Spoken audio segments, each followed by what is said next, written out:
Good morning, Pre-Calc. These are the notes for 7.3. This is 7.3b. We're solving three variable systems.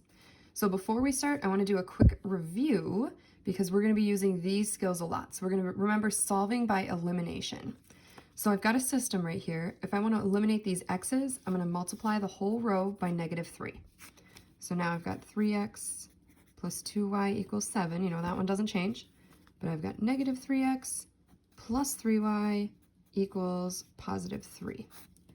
Once I have them multiplied, I can add those together to eliminate. I've got 5y equals 10, so I can get y equals 2, and I could substitute back in to find what x is. These are the skills that we're going to use. We're just going to show our work slightly different. So the goal today is we're going to solve this system. And this one looks a little bit different than the three variable systems that we've seen before because it has x's, y's, and z's in all three equations. We want this system to end up looking something like this. These are the ones that we solved last week. You know, if you know the z, then you plug it back in this equation to find the y, then you have the y and the z, so you plug it back into this one, find the x. That's called back substitution. So we're going to try to get this guy to look like this.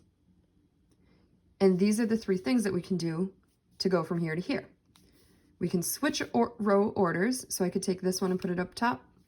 I can multiply a row by a constant. That's like right up here when we multiplied everything by -3. Or we could add rows to replace a row. So the add rows is what we did right here. But we didn't quite replace a row. That's where I say our work's going to look just a little bit different. But the concept is still the same. So when we're doing this, I know that I need to eliminate x's in two equations. So I like to start by finding which equation looks like it's going to have, I call it like a power x, that's going to be able to eliminate everything. Something that's going to easily multiply to eliminate the rest of them.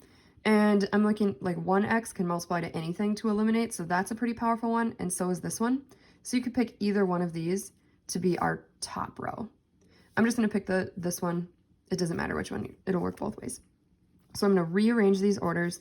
I've got x plus y minus z equals -1, and I'm just going to put these in here.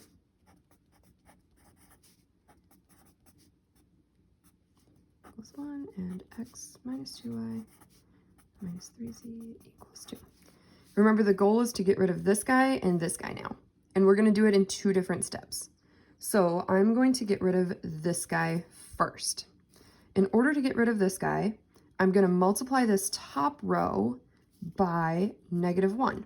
Then I'll have the -1x and the 1x to eliminate. Instead of, or just to save a little bit of space, I'm just going to multiply it in with a different color right here so you can see it a little better. So the -1 is getting multiplied in, so I've got -1x, -1y, +1z, and +1. So my next step, once I've multiplied, so I switched, then I multiplied, now I'm going to add the rows. They don't always have to go in that order. So I'm going to make a new row 3 by taking row 1 and adding row 3. All right, so if you show this right here too, that's going to help me be able to correct your work and you be able to go back and figure out what did you actually do in this step. So row 1 plus row 3, -1x plus 1x, that's gone, so I'm just going to put the 0. -1y minus 2y is -3y. 1z minus 3z is -2z. And 1 plus 2 is 3. So I changed that row. This is the hardest part to remember. Just bring these guys over. Don't change anything of these. So I'm going to go back to the original for my top row. X plus y minus z equals -1. And this guy stays the same. So I know it's tempting to try to eliminate right here, but the only way that this works is if you work from left to right. So you've got to work with your x's first, then work with your y's. That's what's going to get you into this shape, which is what we can solve. So do not go for this x or for the z, go for the x's. But you see, we already have lost this space, so that's good. The next one we're going to lose is this one. So to eliminate this 2x, I'm going to multiply by -2.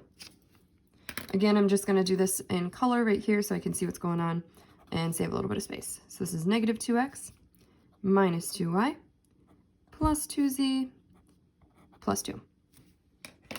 And now I'm gonna make a new row 2 because I want this space to be gone by taking row 1 plus row 2.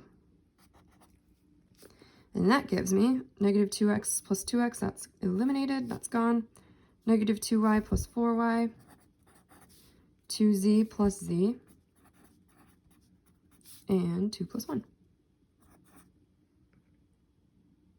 Now, remember, keep that row the same, keep that row the same. So I'm just going to bring these over. Again, I'm going back to the original right here.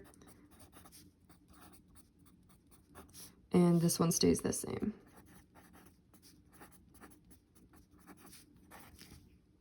Last thing we have to get rid of is this guy right here. Or we could kind of cover this up right here. And now you have a 2 variable system. We could solve that just like we solved this. Then you'd have y and z and could go that route. But I'm going to show you how to use these to get to this. So I need to get rid of this point right here, or this term right here. So this one's a little bit more intensive just because we need to multiply the second and third equations. So I'm going to multiply this one by 3, and I'm going to multiply this one by 2. So 3 times 2y, that's 6y. 3 times 3z is 9z, and 3 times 3 is 9. Make sure you're multiplying all the way to this guy too. And I'm going to multiply this 2 in, so that's negative 6y, negative 4z, and 6. And we're trying to get rid of this spot, so I need a new row 3. So I'm going to take row 2 plus row 3, and that gives me, let's see, so it's 0x's plus 0x's. 6y minus 6y, and 9z minus 4z. 9 plus 6 is 15. Yay, we're already all the way down here. We can find what z is. So let's just keep the whole system in where it was. So this guy was 2y plus 3z equals 3, and this is still x plus y minus z equals negative 1. So before I finish this out, I want to point out that once I got to these two right here, once you eliminate the x's, you kind of do want to forget about this equation. If I had multiplied this top equation by negative 3 to eliminate this guy right here, I would have ended up with negative 3x's over here. So once you've dealt with your x's, forget about that equation and only work with equations that have the variables that are the same in them. So once you work with this one, forget about that equation and go into just 2 and 3. So anyways, now we can solve this one really quick. We know our answer looks like this, x, y, z. And if 5z equals 15, that means z is 3.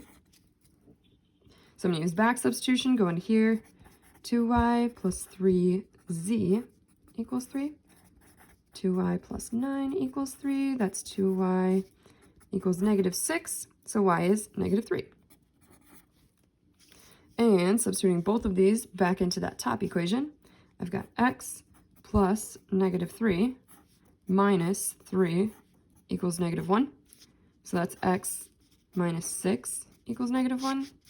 So that means that x equals 5. And there's your answer.